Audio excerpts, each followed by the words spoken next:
गोपाल कृष्ण भगवान राधारानी सरकार की, द्वारकाधीश भगवान की, व्यास भगवान की.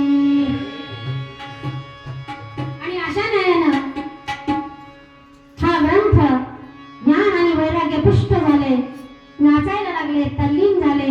पुन्हा म्हणायला लागले, कोण सौनकादी ऋषी म्हणतात सुतांना, गुरुजी याच्या पुढे या ग्रंथाने कोणाकोणाचा उद्धार झाला हे आम्हाला थोडं सांगा. कोणाकोणाचा उद्धार होतो, का उद्धार होतो, कसा उद्धार होतो.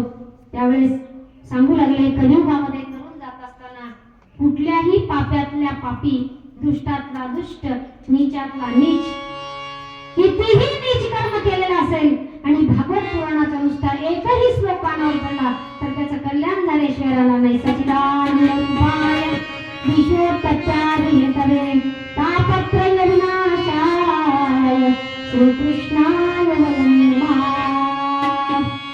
एवढाही जरी मंत्र कानावर पडला त्याचं कल्याण झाल्याशिवाय राहणार नाही. आणि एवढा मोठा ग्रंथ या महात्म्याचं वर्णन करत असताना फार गोड सांगितलं.